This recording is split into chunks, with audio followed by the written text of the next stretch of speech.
DreAllDay.com. Dre Baldwin, DreAllDay.com, BallOverseas.com, and the Overseas Basketball Blueprint podcast, which I probably know about already. If you don't, look it up, as I just told you. Now, what I want to talk is the exposure camps, specifically the ones that take place in Las Vegas, Nevada every summer, usually every summer. I mean, summer of 2020, who knows what's going to happen? Maybe they'll happen, probably not the way that things are looking right now, but we'll see. But anyway, I want to talk about these because they will go on next summer and the summer after that and in the future.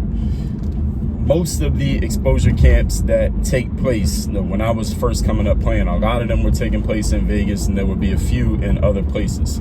These days, years later, they've started to spread out a little bit more. I'm not talking about the camps that take place like outside of the United States, but in the United States, now you have events that started in Vegas, but then they'll spread out and they'll have multiple events in different parts of the country. But still, the hub of events will be in Vegas, simply because the reason why camps are happening in Vegas, one, is because Vegas is a nice place to go.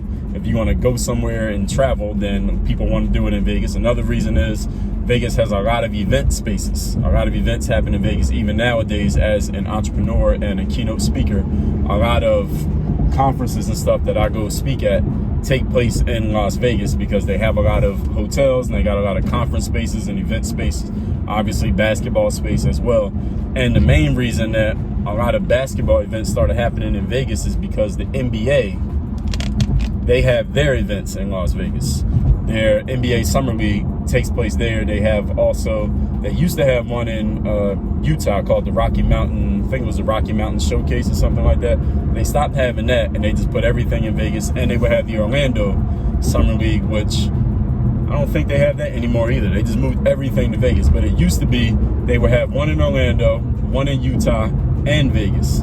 Now it's just Vegas. But even, it wasn't that long ago, they still did the Orlando one. Like when LeBron James and Dwayne Wade and them came in the league, the first place they played was the Orlando Summer League. But now, obviously, everything Las Vegas, and these camps, these overseas-based camps, they will have their events in Vegas because they would promote the event by saying things like, and I've seen this many times, oh, well, our event is taking place in Las Vegas at the same time that the NBA Summer League is happening in Las Vegas, and the NBA Summer League happens usually it will be at the Thomas and Mack Center, which is on the campus of University of Nevada, Las Vegas, which is not far from the Strip. It's probably like 2 or 3 miles straight down this road, straight to the Strip. You can see it from the Strip in Las Vegas, depending on what hotel you're staying at. You have the Cosmopolitan, for example.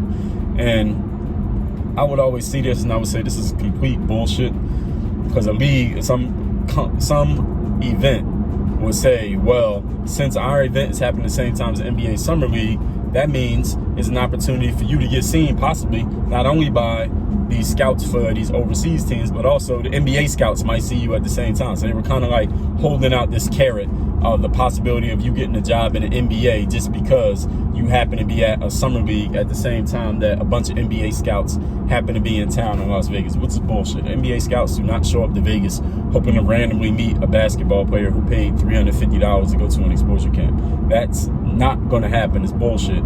But that's not the point of this video.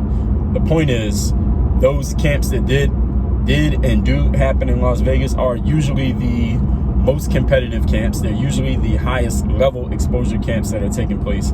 If an overseas team does send a player, not a player, but a management person or a coach or a scout or whoever to Las Vegas or to the United States, period, usually that coach or manager or scout is going to Las Vegas because they are looking specifically for a certain type of player who they may have a pretty good idea who that player is, maybe what type of player, and they may have a very good idea of specifically the person that they're looking at. And there are some teams overseas that they are picking up on. They're like, for lack of a better term, they're like the bottom feeders picking up on guys who don't make the NBA. So they'll go. There are some teams in Europe, this is what they'll do. They know that they want to pick up players who are pretty close to the NBA, like they're good enough to be in the NBA and probably will get an NBA job if that player wanted to go to training camp in the league, but that player doesn't want to take the chance of going to training camp and taking less money or getting a non-guaranteed contract. So that player will take the overseas deal, which is guaranteed and more money and much more stability. So the overseas team that knows this, they will send people to the NBA Summer League or whatever camp is going on in Vegas, and they'll scout those players. And they'll have a list. All right, here are all the guys that we like.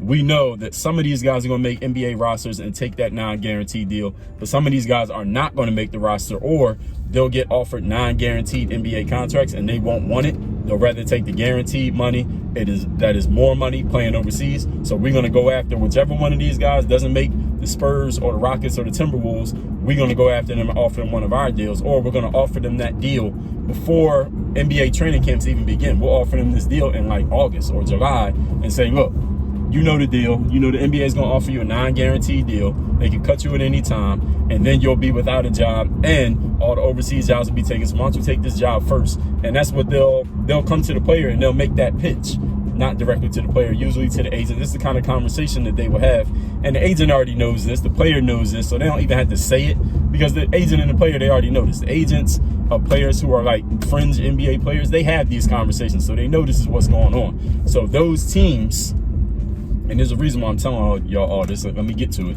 Those teams will go to Vegas and look for those type of players, and there are certain camps that are angling to bring in these types of players because those are the scouts and managers and coaches, etc., that they're going to attract. All that being said, for those of you who may not be on the fringe of the NBA, maybe you're coming out of an NAIA or a JUCO or a D3 school, or maybe you're just trying to get a job anywhere in the world, and you're pretty sure that it's probably not going to be an NBA team that's trying to sign you. You're just trying to get a job, period. Understand something. If you go to the camps that are happening in Vegas, in my experience, those are the most competitive camps. The best players are coming to those camps. Yes, there will be a lot of scouts and agents at those camps, but at the same time, it is the deepest water, so to speak, when it comes to the competition and the level of players that you're going to be competing against when you're out on that court doing your thing. With that being said, if you're going to go to camps in Vegas, you better be ready to damn go. That's the point that I want to get to you here, is I've known players who did pretty good at college, maybe some small college, and did their thing, and then they wanted to play overseas, and they went to some exposure camp that was taking place in Vegas, and that water was a little bit too deep for them. And even though they were a solid player at their school, wherever they had played and whatever they had done, they got to that camp in Vegas and they realized that they were actually coming from a small school in a small town. They had been a big fish in a very tiny pond. They jumped into that ocean in Vegas and they realized that their game was a lot bigger than they thought it was. And they weren't able to get another opportunity, because I know that some of you looking at exposure camp opportunities, listen, you might not have a budget to go to every single camp that's out there. You might not have the money to go to 4 camps in one summer. You might see 4 camps, but you might only be able to afford to go to 1 camp. So you got to make a really, really good decision about which one you go to, because you can't mess up. And if you mess up and go to the wrong camp, now you can't afford to go to any more. Now it might be a whole other year before you could get us another shot. And that's a huge thing that a lot of people don't talk to y'all about, but I want to make sure I'm talking to you about, because I've been in that situation where I'm like, shit, this is my budget. This is how much money I got. I can go to 1 camp. So whatever camp I go to, it better be the one that I do something at, and do something at this camp, because if I blow this opportunity, there ain't another one until next summer, when I can save up enough money, or when there's another camp going on that I could actually attend. So be careful when you choose a camp that's going to be happening in Vegas. Talk to some people who have been to those camps. If you went to college, talk to your coach. Let your coach reach out and find out what they can find out, because your coach should know people who can get you information about where to go, where not to go, what will work for you, what will not work for you. And I want to make sure I'm being clear for y'all. All of you as players, you got to gauge where would it make sense for you to go and compete based on who you are as a player. Don't think that, I just need to go to where the best players are so I can prove myself against whoever the best players are. They played D1, they played overseas, they might be almost in the NBA, so what? I can play against them, I'm good enough. Listen, you can believe all you want about yourself, but let's remember the game that we're in here. The game that you're in is showing yourself in your best possible light when it matters the most, in front of people who can help you move your career forward. That's the game that you're in. You're not in the game of, let me prove that I'm better than this guy or that guy. Listen, don't destroy your career opportunity trying to prove stuff, swimming in water that's a little bit too deep for you, and it's not even going to do anything positive for your career. The most important thing is, what do I need to do to advance my career? Then you could go prove yourself. Go prove yourself in the summertime at a pickup game.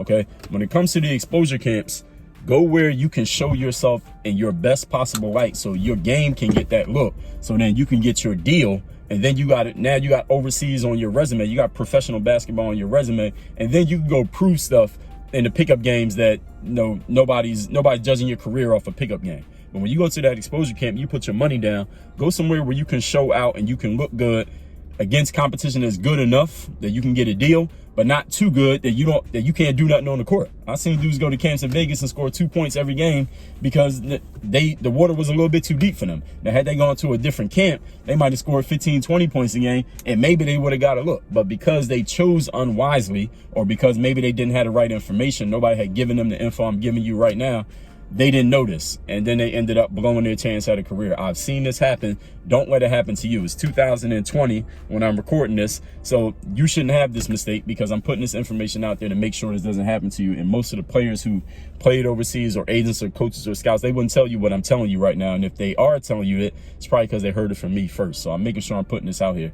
I got a book called The Truth About Overseas Basketball Exposure Camps. If you didn't know, when you get your free copy of the Overseas Basketball Blueprint, there's a little checkbox right there on the order form where you put your shipping information in that lets you add that book to your order. You can add that book to your order. Just go to balloverseas.com, get your free copy of the blueprint. If you already got the blueprint and you want to get the exposure camp book by itself, go to balloverseas.com/exposure and you can order it right there.